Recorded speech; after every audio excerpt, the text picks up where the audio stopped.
안녕하세요. 저는 결혼한 지 10년 된 30대 여성입니다. 여러분들은 운이 좋은 편이신가요? 저는 제가 운이 없는 편이라고 믿었던 적이 있었습니다. 그래서 혹시라도 좋은 일이 있으면 겁부터 먹고는 했죠. 그러다 보니 그 좋은 일에 따라오는 나쁜 일도 당연히 제가 감당할 몫이라고 생각하고 무조건 참아야 한다고 생각했었습니다. 어린 시절 저희 집은 그리 부유하지 못했습니다. 가지고 싶은 것이 있다고 졸랐다가는 계집애가 욕심 사납다 라는 소리를 들어야 했죠. 그래도 어린 마음에 친구들이 가지고 있는 예쁜 지우개, 귀여운 수첩, 반짝이는 가방들이 왜 부럽지 않았겠어요. 그런데 어느 날 제 짝이 한 가지 제안을 했어요. 너 이 샤프 갖고 싶지? 나 오늘 당번인데 네가 나 대신 청소해주면 이거 줄게. 사실 저는 그 샤프가 너무나 가지고 싶었거든요. 그러나 가질 수 없다며 스스로 포기하던 순간 저한테 온 그 제안이 너무나 큰 행운 같았어요. 저는 열심히 짝 대신 청소를 했고 그 샤프를 받았죠. 그러나 그 샤프는 이미 고장이 나 있었고 제 짝은 그걸 보며 그게 왜 하필 너한테만이 고장이 나? 너 정말 운이 없구나. 지금 생각해보면 제 짝은 청소가 하기 싫던 참에 고장난 샤프로 저를 이용했던 것 같아요. 그러나 그때는 그저 제가 운이 없으니 운 좋게 나에게 온 샤프가 고장나버린 거라고 포기해버렸었죠. 그런 일들이 쌓이면서 나이가 들었고 고등학교를 졸업한 저는 여전히 나아지지 않은 집안 형편 때문에 대학은 꿈도 꿀 수가 없었습니다. 하루라도 빨리 돈을 벌어 집에 보태야 했었거든요. 네 성적이면 애지간한 대학교는 장학금을 받고 다닐 수 있을 텐데 정말 이대로 포기할 거니? 제 처지를 안타까워하셨던 고3 담임 선생님은 본인이 알고 있는 인맥을 총동원해서 일을 하면서도 야간 전문대학을 다닐 수 있는 회사를 알아봐 주셨습니다. 덕분에 그렇게도 가고 싶던 대학을 다니면서도 돈을 벌 수 있다는 것이 너무나 운이 좋았다고 생각했던 저는 그 운에 따라온 나쁜 일, 그러니까 제가 대학 수업을 들으러 정시 퇴근을 해야 하는 날이면 시비를 거는 사소의 짜증도 당연하게 생각했었습니다. 그 사람이 나타나기 전까지는요. 이주임은 왜 그렇게 연지씨를 못 괴롭혀서 안달이야? 연지씨가 이주임보다 나이도 어리고 이쁜 게 부러워서 그래? 아니면 이주임과 다르게 연지씨가 성격도 착하면서 싹싹하게 일 잘하는 게 만만해서 그래? 왜 자기가 할 일 다 하고 힘들게 학교까지 다니는 사람한테 시비는 시비야? 저는 누가 제 편을 들어줬다는 것도 기뻤지만 누군가 제가 열심히 일하는 것을 제대로 봐주고 있다는 것이, 그게 항상 일도 잘하고 시원시원한 성격이어서 저의 롤모델이었던 옆팀의 김대리님이라는 사실에 정말 행운이라고 생각했었습니다. 어떤 나쁜 일이 딸려와도 상관이 없겠다 싶었을 정도였으니까요. 그런데 행운은 그게 끝이 아니었습니다. 좋은 게 있어도 감사할 줄 모르는 사람이면 좋은 걸 가질 자격도 없는 거야. 김 대리님은 인사과의 이야기에서 저를 본인의 팀으로 빼내주었습니다.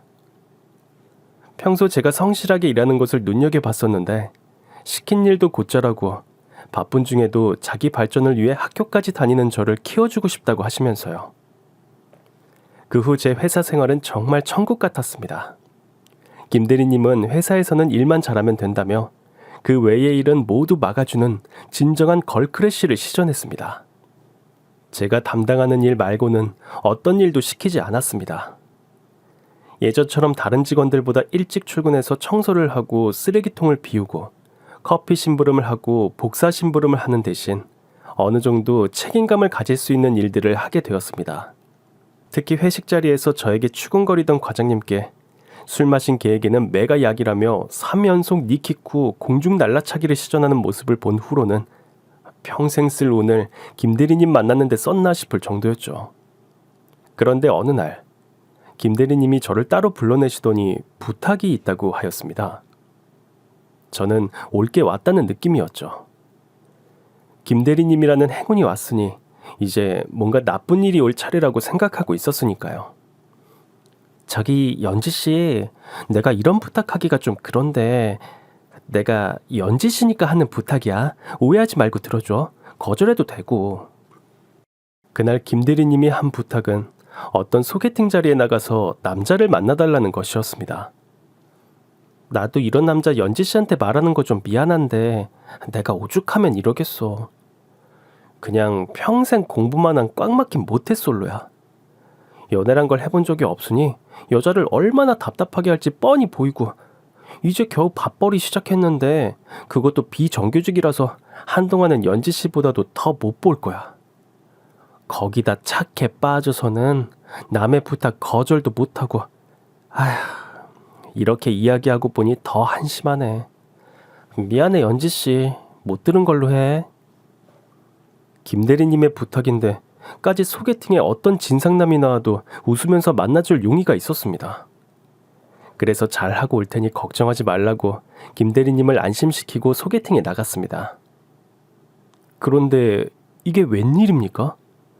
소개팅 장소에 나온 남자는 평소라면 제가 쳐다도 볼 수 없는 좋은 조건을 모두 갖춘 남자였습니다. 훤칠한 키에 잘생긴 외모는 물론이고 서울에서 알아주는 명문대에 대학도 아니고 박사 과정까지 끝낸 초엘리트였습니다. 비정규직이란 일도 아직 전임 교수가 되지 않은 시간 강사를 다니는 터라 그렇게 말했던 거였더라고요. 거기다 매너가 어찌나 좋고 성격이 좋은지 함께 있는 시간 내내 다정하고 친절한 태도로 저를 배려해 주었습니다. 정말 이런 남자가 현실에 있다니 하고 놀라울 정도로 모든 것을 갖춘 남자였습니다. 김 대리님, 아무래도 중간에 말이 잘못 전달된 것 같아요. 소개팅 나오신 분이 너무 괜찮으신 분이에요. 저한테 너무 과분한 분이신데 어쩌죠? 어머, 그래? 진짜? 연지 씨 마음에 들어? 그럼 더 만나볼 마음이 있어? 진짜? 대리님은 저의 반응에 이상할 정도로 기뻐했죠. 그래서 결국 처음부터 제일 불안했던 질문을 던졌습니다. 그런데 대리님, 그렇게 괜찮은 분을 왜 저한테 소개를 시켜주셨어요? 대리님이 만나시는 게 더 좋지 않으시겠어요? 저보다는 대리님이 그분하고 조건도 더 맞으실 것 같고요. 그런 제 말을 들은 대리님은 일주일은 썩힌 생선을 입에 넣은 것 같은 표정으로 저를 보시며 말하셨죠. 내가? 연지씨, 어떻게 그런 끔찍한 말을... 그건 범죄잖아. 범죄요? 저는 오히려 대리님의 말에 놀라고 말았습니다. 남자를 만난다고 그게 범죄라뇨. 아, 내가 말 안 했었나? 연지씨 소개팅한 남자 우리 오빠야. 호정 메이트. 착하고 성실한 연지씨에게는 한없이 부족한 남자지만 그래도 연지씨는 착하니까 혹시 받아줄지 몰라서 내가 양심 없이 소개해줬어. 늦었지만 미안. 그렇습니다. 대리님은 저에게 자신의 하나뿐인 오빠를 소개시켜 주신 거였어요. 안 그래도 항상 고맙기만 한 대리님이었는데 이제는 일생을 함께할 좋은 남편까지 소개해 준 거였죠. 그 다음은 말 그대로 일사천리였습니다. 저와 대리님이 잘 맞았던 것처럼 대리님의 오빠와 저도 잘 맞았습니다. 좋아하는 책, 좋아하는 영화, 좋아하는 음식, 좋아하는 여행 장소. 어떤 데이트도 즐거웠고 어떤 만남도 행복했습니다. 그리고 첫 만남 100일 후 대리님의 오빠였고 지금은 내 남편이 된 그 사람은 저에게 청혼을 했습니다. 이렇게 행복해도 되는 걸까? 나에게 이런 행운이? 불안한 마음이 들 정도로 완벽하기만 한 일들의 연속이었습니다. 저희 집에 인사하러 온 남편을 본 부모님은 말 그대로 남편의 머리끝부터 발끝까지 모든 것을 다 마음에 들어 했습니다. 모든 조건을 갖추고 있으면서 겸손하기까지 한 성격까지 사실 반대할 이유가 없었죠. 그러나 제가 인사를 가서는 그 반대의 상황이 벌어졌습니다. 저의 학벌, 직업, 생긴 것, 옷차림, 헤어스타일, 앉는 자세, 말하는 버릇, 그리고 젓가락을 잡는 모습까지 모든 것을 인상을 쓰며 바라보셨습니다. 그동안 공부만 한다고 속 한 번 안 썩이더니 네가 이렇게 뒤통수를 칠 줄은 몰랐다. 이제 교수도 됐으니 내가 어련히 알아서 좋은 여자 소개시켜 줄 텐데 그걸 못 참고 어디서 저렇게 모자란 애를 결혼한다고 데리고 온 거니? 네가 공부만 해서 여자를 몰라서 그래. 저렇게 얼굴만 살짝 반반한 애는 금방 질려. 저런 애랑은 연애만 하고 결혼은 더 좋은 집안 여자랑 하는 거야. 너는 교수야. 그럼 차도 해오고 혼수도 빵빵하게 해올 수 있는 그런 여자랑 결혼을 해야 하는 거야. 어쩔 수 없는 일이라고 생각했습니다. 오히려 올 것이 왔다고 생각이 들었거든요. 이렇게 완벽한 남편을 얻으려면, 거기다 화끈한 시누이까지 생기는 거라면 이 정도 상황쯤은 아무것도 아니라고 여겨지더라고요. 그러나 그것은 시작이었습니다. 너 우리 아들 박사인 거 알지? 내가 얼마나 힘들게 뒷바라지 했는지 너 상상도 못한다. 너 아무나 아들 박사 만들 수 있는 줄 알아? 그럼요, 어머님. 내가 생각 같아서는 네 얼굴에 물이라도 뿌리고 돈 봉투라도 던지면서 꺼지라고 하고 싶은데 박사 엄마 체면에 그럴 수는 없고 정말 이를 악물고 참는 거야. 그러니까 너 나한테 항상 감사하고 항상 숙이고 항상 찌그러져 있어야 하는 거야. 도대체 어떻게 이런 엄마 밑에서 그런 아들과 그런 딸이 나왔는지 신기할 정도로 거친 시어머님이셨어요. 그러나 시어머님이 그런 말씀을 하실 때면 대리님은 거기서도 멋지게 제 편을 들어주셨습니다. 이 엄마가 지금 뭐라는 거예요? 돈 봉투? 물을 뿌려? 아니, 박사를 엄마가 만들었어요? 오빠가 빡세게 공부해서 된 거지. 내가 지금 예비 새언니 앞이라고 얌전히 있으니까 가만히로 보이나 봐요. 어렵게 힘들게 모셔온 예비 새언니예요. 함부로 하면 나 가만히 안 있을 거예요. 식사 자리에서 이런 말이 나온 적도 있었습니다. 어머, 너는 참 성격이 좋은가 보다. 나 같으면 그렇게 살이 디룩디룩 쪘으면 웨딩드레스 입을 거 무서워서 입으로 물도 안 넘어갈 것 같은데 그걸 먹네. 아유, 너랑 살면 우리 아들 쌀값 버느라 허리가 휘겠다. 아니다. 목구멍에 염증이 생기려나? 그 말을 듣고 다이어트를 해야 하는 생각을 0.1초쯤 하고 있었으려나? 아니, 불면 날아가게 생긴 사람한테 먹는 걸로 시비를 거는 걸 보니 엄마 요즘 노안이 심각한 수준인가 봐요. 그러게 왜 돋보기 안 쓰고 다녀요? 이러다 우리 엄마 큰일 나는 거 아닌가 싶은데 밖에 나가서는 아예 입을 꾹 다물고 다녀요? 그러다가 어디서 시비 털려서 얻어맞기라도 하면 어째요? 항상 이래도 되나 싶게 이번에도 저를 멋지게 막아주는 시누이셨습니다. 이런 시누이를 위해서라면 무엇이든 참을 수 있을 것 같았습니다. 더구나 시어머니가 그런 일이 있었다는 것을 알게 된 남편은 너무나 미안해하며 저를 더욱 감싸며 소중하게 대해주었습니다. 미안해요. 우리 어머니 그런 분인 거 알면서도 내가 연지 씨가 너무 좋아서 욕심을 냈어요. 연지 씨, 그래도 나 버리지 말아주세요. 나 정말 열심히 잘할게요. 연지 씨한테도 잘하고 연지 씨 집에도 잘하고 어머니가 그러는 거 막도록 최선을 다할게요. 결국 남편은 시어머니에게 다시는 저를 따로 불러내지 말라는 약속을 받아냈고 결혼 허락도 받아왔습니다.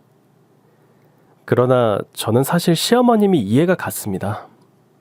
소중하게 10달을 뱃속에서 품은 아이, 오랜 시간 진통으로 세상에 내보낸 아이, 그리고 세상에 나온 후에는 어떤 상처도 받지 않게 보호하고 불면 날아갈까 쥐면 꺼질까 얼마나 소중하게 기른 아들일 텐데 저같이 모자란 며느리에게 내어준다는 게 속이 상하신 게 당연하다고 생각했습니다.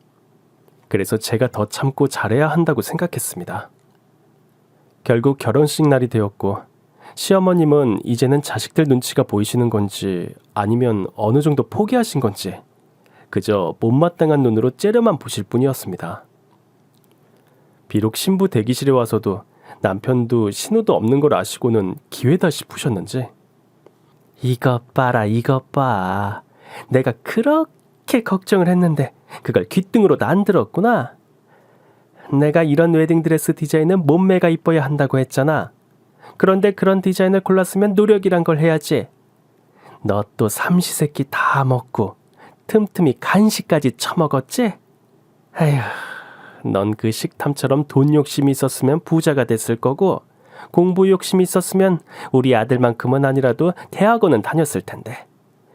하등 쓸모없는 식탐만 많아서 살만 삐죽을 하고 그러니? 아유, 그러니 이렇게 옷 사이로 살이 삐죽삐죽 튀어나왔지. 어떻게 된 게 남들은 결혼식 준비하면서 스트레스를 받아서 살이 빠진다는데 어떻게 너는 더 쪘니? 아유, 그러다 옷 터지겠다. 살을 뺄 자신이 없으면 온몸을 칭칭 감는 디자인으로나 고를 것이지.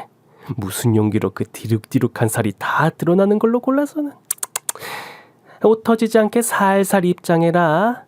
식장에서 옷이 작아서 터지기라도 하면 내가 니네 신랑하고 신우가 아무리 뭐라고 해도 이 결혼 없고 말 테니까.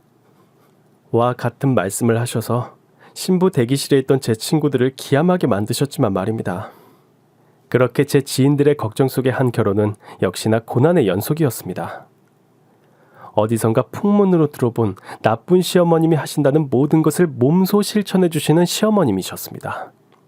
신혼여행에서 돌아온 다음 날, 인사를 드리러 간 저희 부부에게 원래 신혼부부는 적어도 일주일은 시부모님에게 아침 인사를 드려야 하는 것이라며 출근해야 하는 남편 대신 저만 혼자 시댁에 남으라고 하셨습니다. 신우와 남편은 말렸지만 저는 제가 노력해서 시어머님의 인정을 받을 수 있다면 못할 것이 없다고 생각했습니다. 그렇게 남편 없이 처음 시댁에서 일어난 아침, 제대로 된 식사를 준비하라고 하면서 새벽부터 일어나야 할 것은 예상하고 있었지만 시댁의 모든 그릇이 다 꺼내져 있을 줄은 예상하지 못했습니다. 너도 이제 새 식구가 되었으니 결혼 전에 묵은 때를 벗긴다는 생각으로 경건하게 이 그릇들을 닦고 정리해라. 평소 쓰는 식기들은 물론이고 언제 썼는지 모르게 색이 검게 변한 은수저 세트며 도대체 왜 있는지 모르는 이유 식기에 이가 나간 컵들까지. 과연 이게 이 집의 것들이 맞는 건지 어디 재활용품 통이라도 뒤져서 가져온 게 아닌 의심스러운 쓰레기들까지 쌓여 있었습니다. 그래도 시집온 처음 시킨 일이니 잘하고 싶은 마음에 한참을 닦고 있는데 식사 준비를 돕기 위해 나오던 신우가 그 모습을 보고 말았습니다. 아니, 이게 다 뭐예요? 버릴 거 정리하세요? 왜 아침부터 쓰레기는 정리하고 그래요? 나중에 나랑 같이 해요. 아니요, 어머님이 닦아놓으라고 하셔서요. 그러나 대충 그릇들을 살펴보는 신우이는 커다란 쓰레기 봉투를 가져오더니 이것도 버릴 거, 이것도 쓰레기, 이건 깨진 거, 이건 못 쓰는 거 라며 시어머니가 내놓은 그릇의 대부분을 다 쓸어 담아버렸습니다. 시아버지와 나오시던 시어머니는 그 모습을 보고는 아니, 넌 왜 쓸만한 걸 다 버리고 그러니? 다 그게 추억이고 우리 집의 역사야 라며 난리를 치셨지만 신우이는 눈 한 번 깜빡하지 않고 그 역사 알고 있는 사람이 정리하면 되지 왜 새로운 역사를 만들러 온 며느리한테 정리를 시키는데요. 헉! 엄마, 슬슬 치매인 거예요? 쓰레기 잔뜩 모으고 못 버리게 하는 것도 치매 증상 중에 하나라고 하던데. 아유, 지금 밥이 문제가 아니네. 얼른 병원에 가봐요. 라고 대꾸했습니다. 그러자 시어머니는 치매? 아니, 이게 또 왜 아침부터 사람 속을 뒤집어. 아이고, 내가 너희들을 어떻게 길렀는데 어떻게 이렇게 나를 괄시하냐. 치매? 그게 나한테 할 소리냐? 니들이 나한테 이럴 수가 있냐? 라며 당장이라도 쓰러질 듯 휘청하셨습니다. 결국 아침부터 난장판이 나버렸고 그 모습을 보던 시아버지는 새 사람 들어오자마자 아침부터 시끄럽게 이게 뭐냐? 넌 네 엄마가 다 생각이 있어서 가르치는 걸 왜 끼어들어서 그래? 라며 은근히 제 탓을 하시는 듯 하시고는 시어머니를 데리고 안방으로 들어가 버리셨습니다. 그리고 그게 시작이었습니다. 저는 결혼을 해도 여전히 회사를 다니고 있었습니다. 제가 하는 일을 좋아하기도 했고 남편의 벌이가 아직 외벌이를 할 정도가 아니었습니다. 거기다 남편의 응원으로 이번에도 야간이지만 4년제 대학으로 편입해서 학교 공부도 하게 되었으니 그것만으로도 정말 바빴습니다.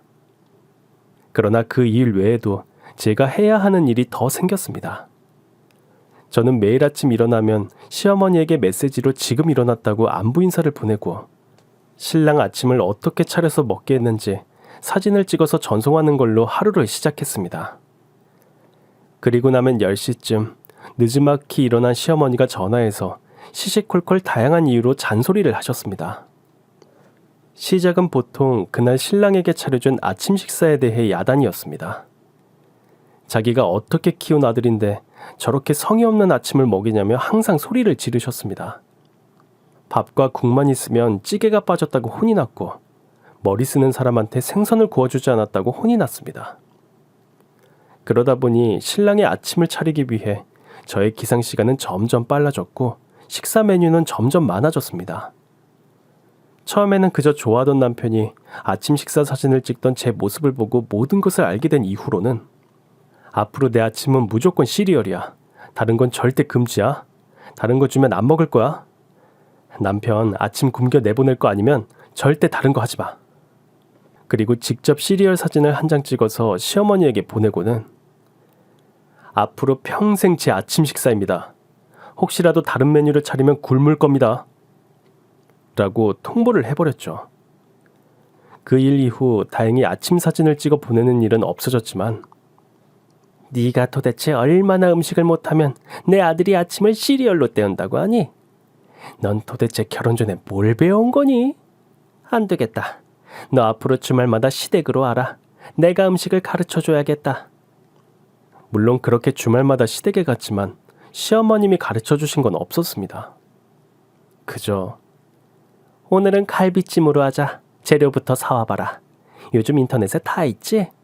혹시라도 시판 조미료 같은 거 넣을 생각은 꿈에도 하지 말고 혹시라도 조미료가 넣고 싶으면 천연 조미료를 만들어 봐라.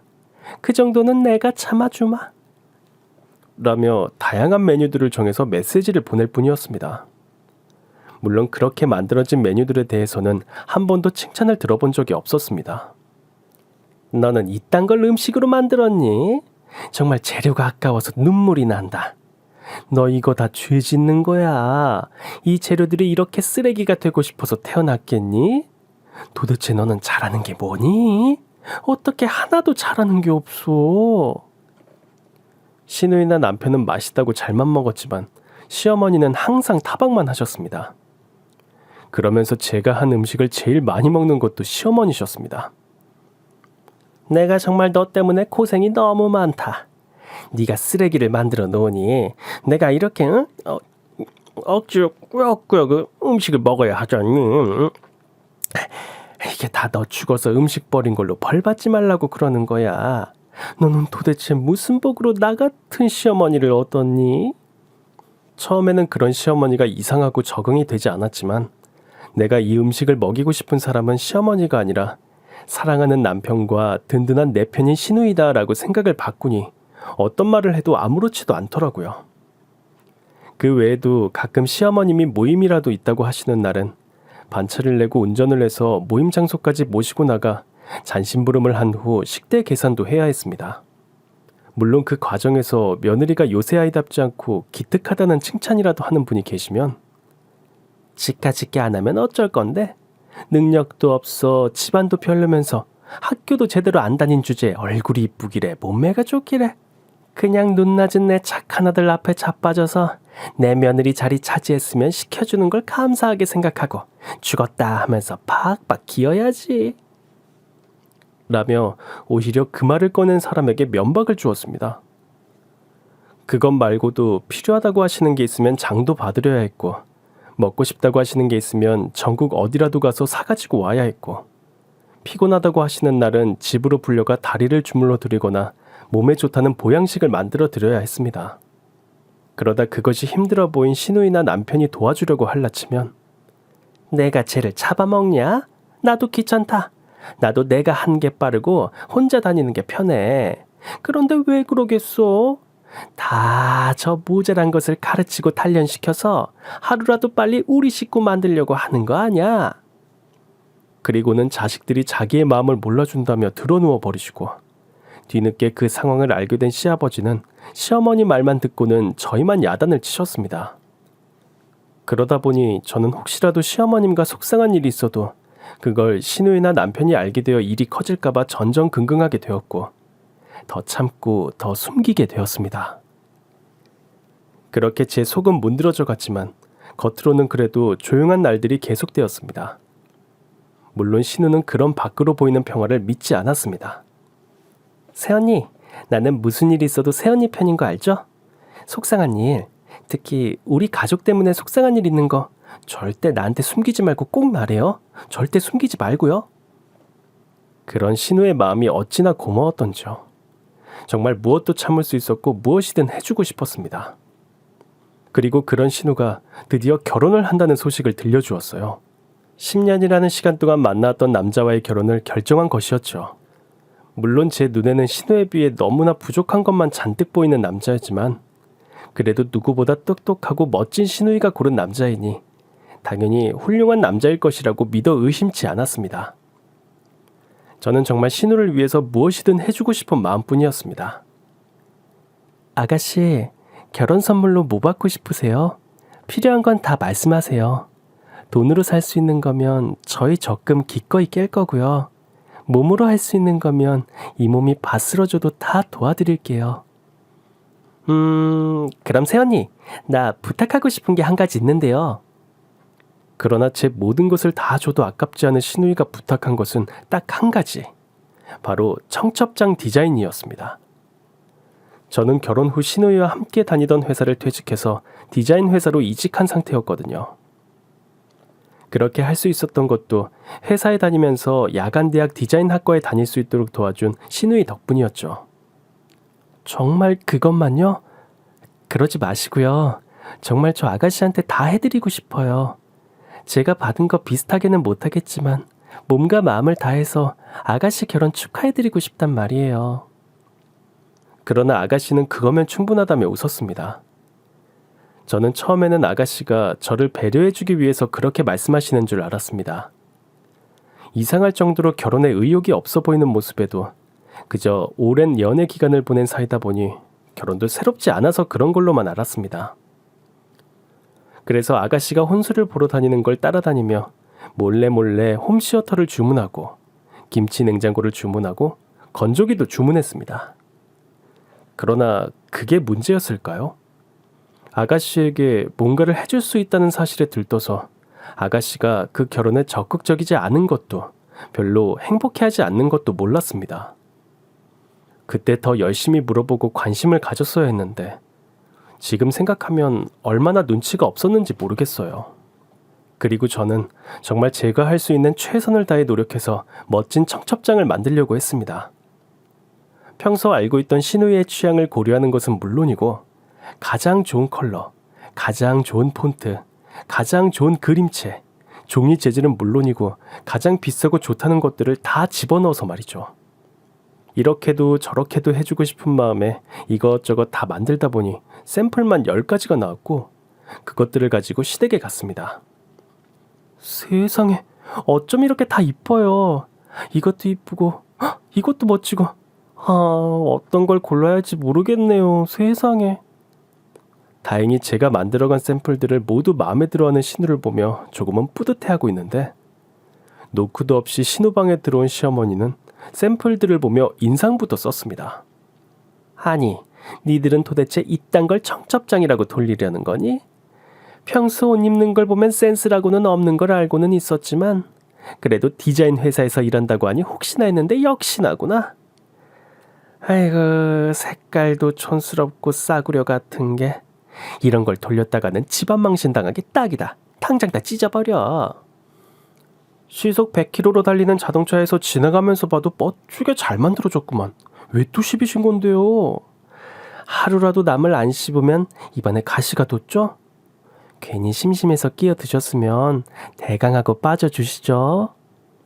이번에도 신우이는 시어머니의 말을 가뿐히 무시해줬지만 아주 둘이 쿵짝이 잘 맞는구나.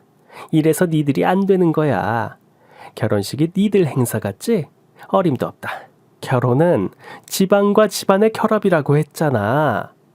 내가 네 오빠 때 수준에 안 맞는 집하고 결혼하면서 창피당한 거 이번에는 다 만회해야 할 거 아니야. 그런데 네 결혼식에서는 청첩장 때문에 또 창피를 당하라고? 나는 그렇게는 못한다. 이런 청첩장 보내는 꼴을 내가 볼 것 같아? 결국 그날 제가 만들어 온 청첩장 때문에 시어머니와 시누이가 전쟁 같은 싸움을 했고, 저는 두 사람을 말리다 지쳐 결국 시어머니 취향에 맞는 청첩장으로 다시 만들겠다고 했습니다.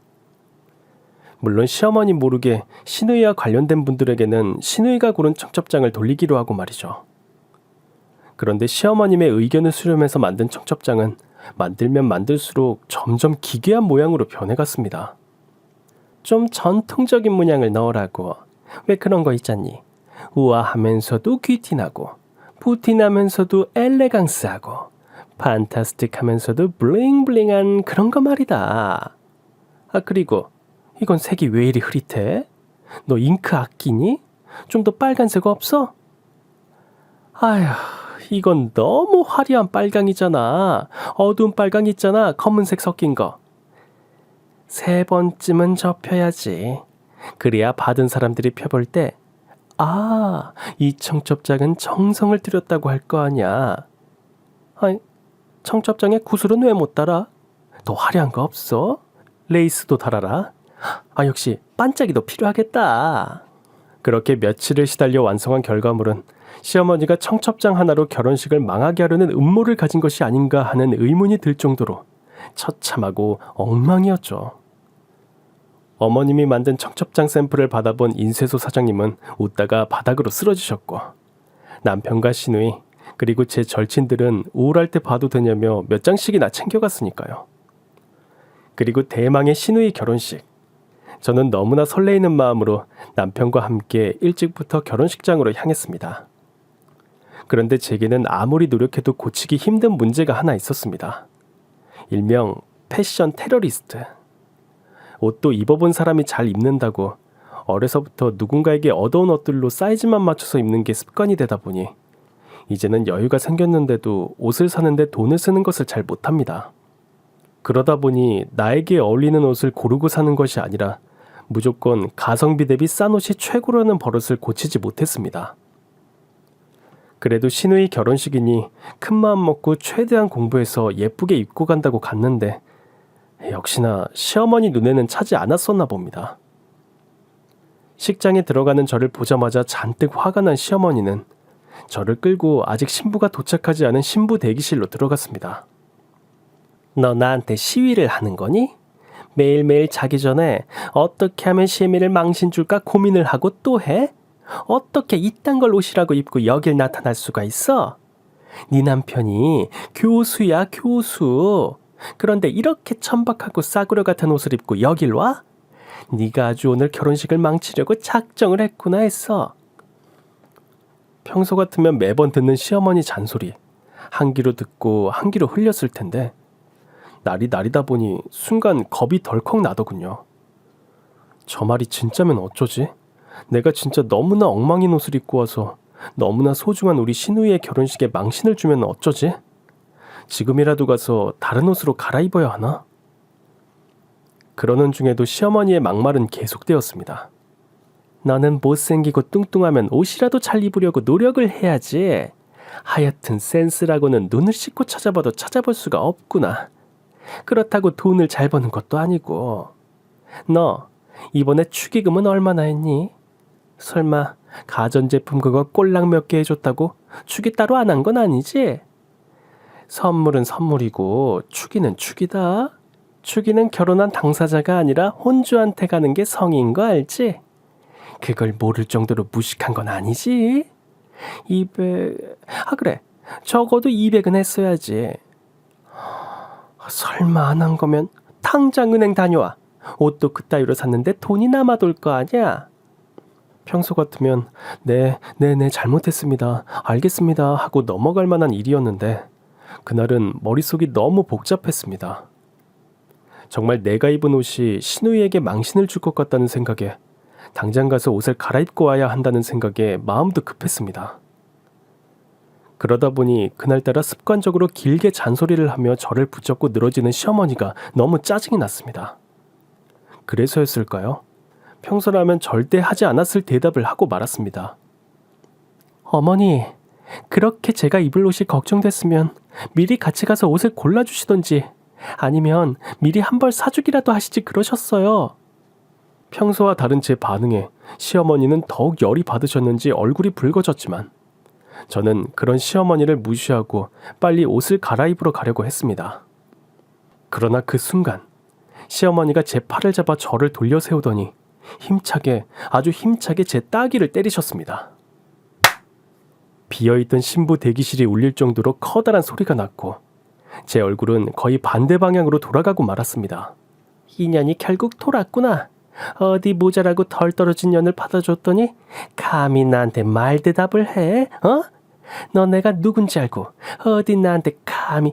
너 오늘 한번 죽어보자 이년아. 순간 무슨 일이 일어난 거지? 내가 맞은 건가? 고작 그거 한마디 대답했다고?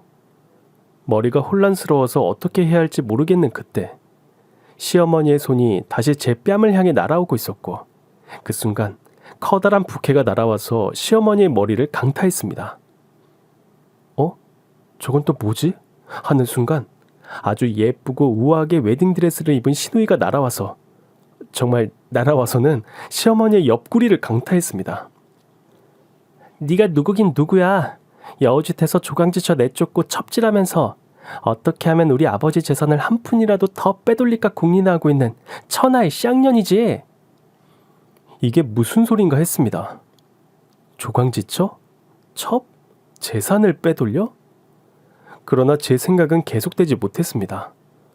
잠시 비틀거리며 쓰러졌던 시어머니는 눈에 불을 켜고 발딱 일어나서는 시누이의 머리채라도 잡을 요량인지 두 손을 들고 달려들었거든요.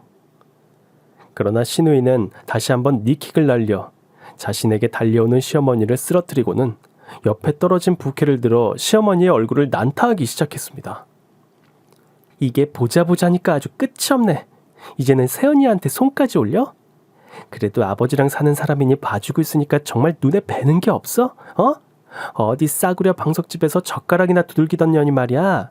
순진한 척 우리 아버지한테 접근해서 우리 엄마가 바람 피웠다고 누명 씌우고 쫓아낸 것도 오장육부가 뒤틀리는데 이제 하다 새언니 때려. 네가 미쳤구나. 너무나 황당한 상황이라 그런지 사람들이 모여들기는 했지만 아무도 말릴 엄두는 내지 못하고 있었습니다.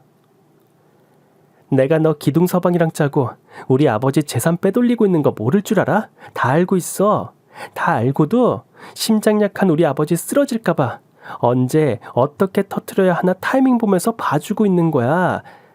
너 우리 아버지 죽고 그 돈 네 기둥서방하고 쓸 생각에 요즘 매일이 신났지? 자식들한테 돈 하나도 안 주고 네가 그 재산 다 챙기려고 유언장 쓰라고 아버지 꼬시고 있는 거 내가 모를 줄 알아? 이 돈두골은 꽃뱀년아. 그때 사람들에게 이야기를 듣고 달려왔던 시아버지도 그 모습을 보고는 놀라서 그대로 굳어버리고 말았죠. 그래도 믿고 싶지 않은지 믿을 수가 없는지 시누이를 말리려고 하는데 그 순간 시누이가 시아버지에게 시어머니가 다른 남자와 모텔에 들어가고 있는 사진과 두 사람이 했던 끔찍한 내용의 녹음들, 차마 눈뜨고 볼 수 없는 낯간지러운 메시지들을 보여주었습니다. 그러나 그 상황에서도 시어머니는 포기할 수 없는지 아니라며 모든 것은 다 시누이가 꾸며낸 거짓말이라고 악을 쓰며 잠시 방심하고 있는 시누이의 머리채를 잡으려고 했습니다. 그런데 그 순간 어디선가 우아한 분위기의 아주머니가 나타나셔서는 시어머니의 머리를 뒤에서 잡아채셨습니다. 네가 어디다 감히 손을 올려? 나중에 알았는데 그분은 저희 남편과 시누이의 친엄마 그리고 저희 시아버지의 조강지처셨습니다. 아이들이 잘 자랐다고 생각했고 뒤늦게 나타나 혼란을 주고 싶지 않으셨지만 자식들의 결혼식은 보고 싶어 몰래 지켜보시다가 그런 사단이 나자 참지 못하고 나서셨던 거죠. 결국 시아버지는 자신의 딸 결혼식에서 전처와 첩이 머리끄댕이를 잡고 싸우는 모습을 보다가 차마 말리지도 못하고 있다가 그대로 쓰러지고 말았습니다. 저희 남편이 시아버지를 챙기는 사이 시누이의 예비 신랑이 뛰어들어와서 시누이를 말리기 시작했습니다. 너는 이런 날 꼭 일을 만들어야겠냐? 이 좋은 날 나중에 조용히 해결할 수도 있었잖아. 그리고 그 순간 시누이는 시어머니에게 날렸던 니킥과는 차원이 다른 높이와 강도의 니킥을 오늘 결혼할 뻔한 예비 신랑에게 날렸습니다. 신우이의 예비 신랑은 그대로 10m쯤 날아갔고 그 뒤를 쫓아간 신우이가 쓰러진 예비 신랑을 다시 업어치기로 바닥으로 매다 꽂고는 그 배를 사정없이 밟기 시작했습니다. 왜? 너도 똑같은 논팽이라 동질감이 드냐? 예비 장모는 기둥서방이랑 바람피고 너는 내 절친이랑 바람피고 왜? 아주 바람피는 동지들끼리 꿍짝이 맞아? 내가 그 꼬라지를 알고 결혼 엎으려고 하니까 전현이 그러더라. 남자가 결혼 전에 우울하니까 한 번쯤 바람필 수도 있지. 그게 무슨 문제냐고. 제대로 안 꾸미고 여자답지 못한 내가 잘못이라고. 그래, 내가 잘못했다. 다 내가 잘못했다.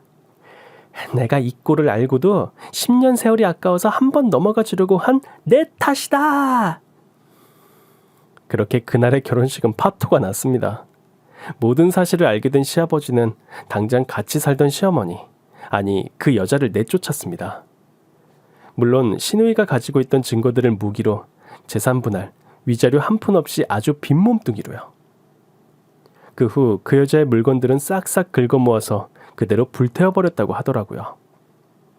그리고는 그동안 자신이 저지른 잘못을 반성하며 전처이자 남편, 신우이의 친모에게 진심을 다해 사과한 뒤 사람들을 보기 부끄럽다며 핸드폰도 터지지 않는 어디 깊은 산속에 들어가서 지내신다고 잠적해버리셨습니다. 그날 신우에게 처참하게 맞은 예비 신랑은 자기가 잘못했다고 와서 빌다가 신우이가 무시하자 이대로 파혼하면 그날 당한 폭행으로 고소한다고 협박했다가 더 맞고 쫓겨난 후에는 다시는 보지 못했습니다. 그리고 1년 후 저의 사랑스럽고 멋지고 당당하고 믿음직한 저의 신우이는 저희 남편처럼 모든 것이 완벽하면서도 신우이에게만 충실하고 노력하는 멋진 남자와 결혼식을 올렸습니다. 물론 이번 결혼식은 정말 완벽했습니다. 혼주석에는 예전 그 막장 시어머니 대신 진심으로 두 남매를 사랑했던 친시어머니가 자리를 해서 모두가 행복한 결혼식이 됐거든요. 거기다 패션 센스가 유난히 뛰어난 친시어머니의 도움으로 1년 동안 조금은 옷 입는 센스가 좋아진 저는 패션 테러리스트 치고는 꽤 괜찮은 옷차림으로 신우이의 결혼식에 참석할 수 있었답니다. 저는 이제 제가 운이 없다고 생각하지 않습니다. 그동안 저에게 왔던 시련들은 이렇게 좋은 사람들과 행복하기 위한 밑거름이 되었다는 것을 알게 되었으니까요. 이제는 나쁜 일이 닥쳤을 때 내가 운이 없구나라는 생각을 하며 참고 포기하기보다 나에게 저런 행동을 하는 사람들이 과연 맞는 것인지 생각해보고 대응할 수 있게도 되었답니다.